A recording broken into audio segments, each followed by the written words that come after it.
Pak Mufti, bintang kita, silakan. Assalamualaikum warahmatullahi wabarakatuh. Pertama tentu kami sampaikan selamat Pak Simon dan seluruh jajaran yang sudah diberikan amanah oleh Pak Prabowo menjadi Dirut Pertamina, Pak. Tentu harapan kami, apalagi sebelumnya Bapak sempat di Komisaris Utama, Pak, selama beberapa bulan. Saya pikir Bapak dalam waktu yang singkat-singkatnya bisa tancap gas untuk bagaimana bisa mewujudkan apa yang selama ini disampaikan oleh Pak Prabowo, yaitu soal swasembada energi, Pak.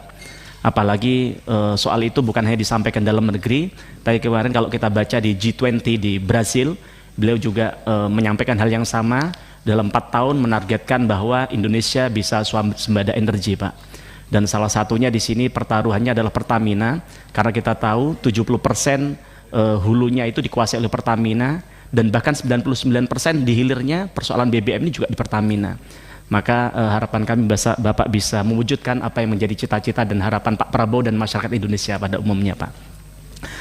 Soal itu, Pak, yang pertama kami ingin menyampaikan soal hari ini yang sedang ramai di masyarakat, di kalangan teman-teman ojol, yaitu soal bagaimana hari ini mereka gelisah, mereka khawatir, mereka sedih karena mereka mendengar pernyataan dari Pak Menteri ESDM, Pak Bahlil, bahwa subsidi Pertalite akan dicabut begitu, Pak, bagi ojol, karena ojol dianggap bukan bagian dari transportasi umum.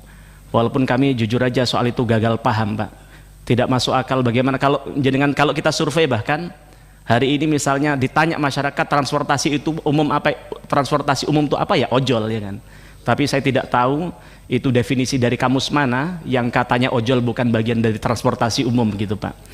Tapi dalam konteks saya tidak bicara dalam soal subsidi, karena saya tahu subsidi ada komisi lain yang bisa berbicara soal itu, termasuk soal ESDM, Pak. Tapi dalam konteks ini adalah bagaimana ternyata ojol hari ini mereka sudah terdesak, bagaimana mereka harus bersaing dengan mereka dikenain tarif aplikasi 20%. Kemudian juga saya tahu bahwa negara kita, Pak Prabowo punya cita-cita mewujudkan lapangan kerja sebanyak-banyaknya di era kepemimpinan beliau. Tapi jenengan tahu bahwa ojol ini, Pak, ada 4 juta orang yang hari ini mengharapkan menyandarkan hidupnya dari soal ojek online, Pak. Begitu. Nah, tapi kemudian saya tahu dari 4 juta orang tadi mereka punya istri, punya anak, punya keluarga yang tentu jumlahnya jauh lebih besar dari itu, begitu. Tapi kemudian kalau subsidi ini kemudian dicabut, rakyat kita, masyarakat kita, kemudian ojol tidak bisa mengakses Pertalite itu dengan mudah seperti transportasi umum yang lain, ya mereka pada saatnya akan mati juga, begitu, Pak. Sehingga lapangan kerjaan juga akan berkurang, begitu. Nah, dalam konteks Pertamina ini yang ingin saya sampaikan kepada Bapak adalah kita coba belajar. Saya kemarin coba membaca-baca, ternyata mungkin oke lah kalau Pertalite mungkin kita tidak bisa seterusnya bisa memberikan subsidi kepada rakyat, juga itu tidak mendidik, kan begitu, Pak. Tapi bagaimana tugas Pertamina ke depan adalah mewujudkan, menghadirkan energi yang mudah dan murah bagi rakyat. Saya coba tadi malam setelah banyak ojol menyampaikan masukan kepada kami, Pak, kami coba mencari exitnya apa sih kira-kira yang bisa diberikan Pertamina kepada rakyat kita, khususnya ojol ini, Pak. Oke lah, Pertalite misalnya tidak ada itu, ya kan. Tapi kemudian kalau kita bicara Pertamax, Pak, Pertamax 92, ternyata negara tetangga kita, Malaysia, yang saat itu mereka belajarnya ke Indonesia, di sana hanya 6.800, Pak, per liter. Tapi jenengan tahu di kita rata-rata di tahun 2024 harganya 12.500, walaupun hari ini 12.100. Tapi coba saya kalkulasi rata-rata 12.500. Artinya apa? Harganya jauh lebih murah 50% dibandingkan Petronas Malaysia, begitu. Apakah kemudian pertanyaan, apakah kemudian ketika Petronas itu, Malaysia itu bisa menghadirkan BBM murah untuk rakyat, apakah mereka rugi? Tidak juga. Setelah saya dapatkan datanya tadi malam, ternyata keuntungan laba dari Petronas adalah 267 triliun, 4 kali lipat daripada laba Pertamina, Pak. Mereka sudah bisa menghadirkan BBM yang murah untuk rakyat, tapi juga mereka untung, tidak kemudian rugi, begitu. Nah, maka ini tantangan bagi Pertamina, bagi Pak Simon. Apalagi kalau tadi lihat Bapak semangatnya, Ibu pimpinan kita bilang sampai subuh Bapak siap, ya.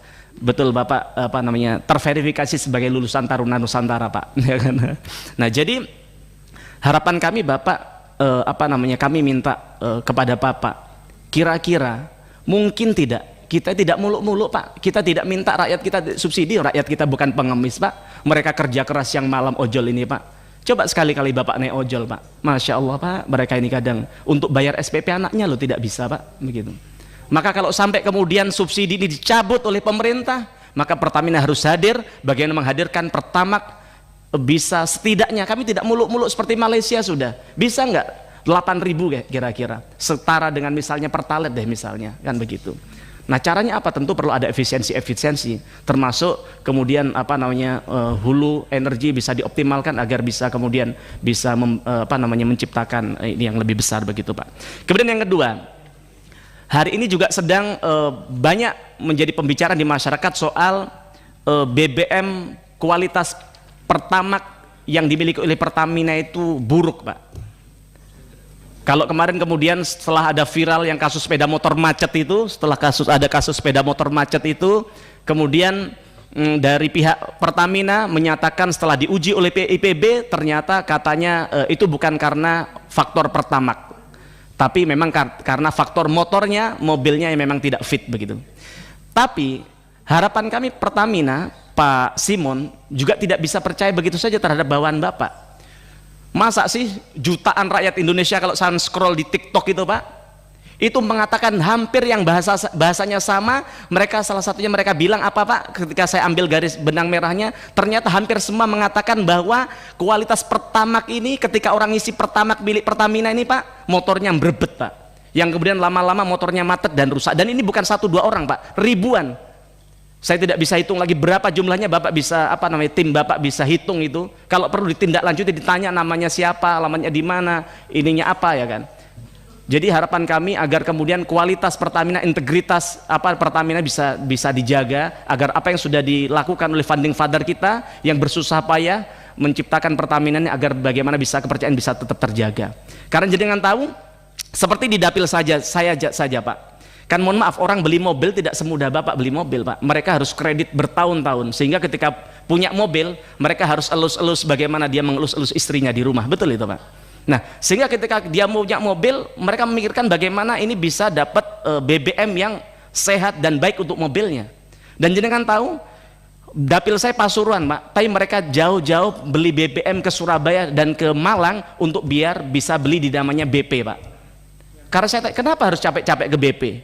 Karena ya tadi mobil baru yang mereka milikin, ya itu tadi nyandet-nyandet katanya orang Jawa ya kan. Bahkan lama-lama harus turun mesin gara-gara kualitas BBM dari Pertamina. Dan yang kedua, ternyata jauh lebih hemat, walaupun kadang harganya juga tidak terlalu berbeda jauh, tapi ternyata juga secara kualitas, secara performa juga jauh lebih baik dan lebih hemat begitu.